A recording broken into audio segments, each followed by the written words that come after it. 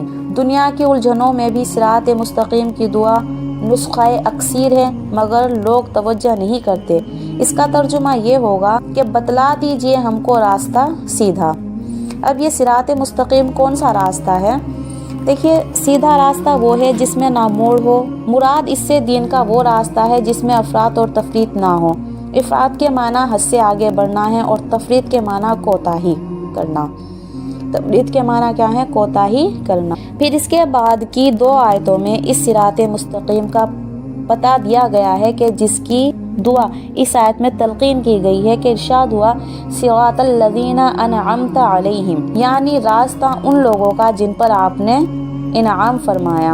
اور وہ لوگ جن پر اللہ تبارک تعالیٰ کا انعام ہوا ان کی تفضیل ایک دوسری آیت میں اس طرح آتی ہے، الذین انعم اللہ علیہم من نبیین والصدیقین والشہداء والصالحین، یعنی وہ لوگ جن پر اللہ تبارک تعالیٰ کا انعام ہوا، انبیاء اور صدیقین اور شہداء اور صالحین مقبولین، یعنی بارگاہ الہی کی یہ 4 درجات ہیں۔ کیا کہہ رہے ہیں کہ بارگاہ الہی کے یہ 4 درجات ہیں، جن میں سب سے اعلیٰ انبیاء علیہ السلام کا درجہ ہے، اور صدیقین وہ لوگ ہیں جو انبیاء کی امت میں سب سے زیادہ رتبے کے ہوتے تھے، جن میں کمالات باطن بھی ہوتے تھے، عرف میں ان کو اولیاء کہا جاتا ہے، اور شہداء وہ ہیں جنہوں نے دین کی محبت میں اپنی جان تک کے دے دی، اور صالحہ وہ ہیں جو شریعت کے پورے متابع ہوں، واجبات میں بھی مستحبات میں بھی، جن کو عرف میں نیک اور دیندار کہا جاتا ہے۔ غیر المغضوب علیہم ولا الضالین، یعنی وہ راستہ ان لوگوں کا جن پر آپ کا غضب کیا گیا، اور نہ ان لوگوں کا جو راستے سے گم ہو گئے۔ مغضوب علیہم سے وہ لوگ مراد ہیں جو دین کے احکام کو جاننے پہچاننے کے باوجود شرارت یا نفسانی اعراض کی وجہ سے ان کی خلاف ورزی کرتے ہیں، یا پھر یہ کہ دوسرے لفظوں میں احکام الہی کی تکمیل میں کوتاہی یعنی تفریط کرتے ہیں، جسے عام طور پر یہود کا حال تھا کہ دنیا کی ذلیل مفاد کی خاطر دین کو قربان کرتے اور انبیاء کی توہین کرتے تھے۔ اور ضالین سے مراد وہ لوگ ہیں جو ناواقفیت اور جہالت کے سبب دین کے معاملے میں غلط راستے پر پڑ گئے اور دین کی مقررہ حد سے نکل کر افراط و غلوط میں مبتلا ہو گئے، جیسے عام طور پر نصارہ تھے کہ وہ نبی کی تعظیم میں اتنے بڑے کہ انہی کو خدا بنا لیا، اور ایک طرف یہ ظلم کہ اللہ کے انبیاء کی بات نہ مانی، انہیں قتل تک کرنے سے گریز نہ کریں، اور دوسری طرف یہ زیادتی کہ ان کو خدا بنا لیں، آیت کا حاصل مطلب یہ ہوا کہ ہمیں وہ راستہ نہیں چاہیے جو اعراضی نفسانی کے تابع بد عمل اور دین میں تفریط کرنے والوں کا ہے، اور نہ ہی وہ راستہ چاہیے جو جاہل گمراہ اور دین میں غلو کرنے والوں کا ہے، بلکہ ان کے درمیان کا سیدھا راستہ چاہیے جس میں نہ افراط ہے نہ تفریط، اور جو شہوات اور اعراضی نفسانی کے اتباع سے نیز شباہت اور عقائد فاسدہ سے پاک ہے۔ دیکھیے سورہ فاتحہ کی 7 آیتوں کی تفسیر ختم ہو گئی الحمدللہ۔ اس پوری سورت کا خلاصہ اور حاصل مطلب یہ دعا ہے کہ جس میں ہے، یا اللہ ہمیں صراط مستقیم کی ہدایت عطا فرما، اور چونکہ دنیا میں صراط مستقیم کا پہچاننا ہی سب سے بڑا علم اور بڑی کامیابی ہے، اور اسی کی پہچان میں غلطی ہونے سے اقوام عالم تباہ ہوتی ہے، اسی لیے قرآن نے صراط مستقیم کو پوری وضاحت کے ساتھ ایجابی اور سلبی دونوں پہلوں سے واضح فرما دیا۔ دیکھیے آج ہماری سورہ فاتحہ کی تفسیر مکمل ہو گئی الحمدللہ۔ اللہ تبارک تعالیٰ سے دعا ہے کہ اللہ ہم کو صراط مستقیم کی راہ بتا دے، آمین یا رب العالمین۔ کل انشاءاللہ سورہ بقرہ شروع کریں گے، تب تک کے لیے جڑے رہیں ہمارے ساتھ، خوش رہیں، آباد رہیں۔ السلام علیکم ورحمۃ اللہ وبرکاتہ۔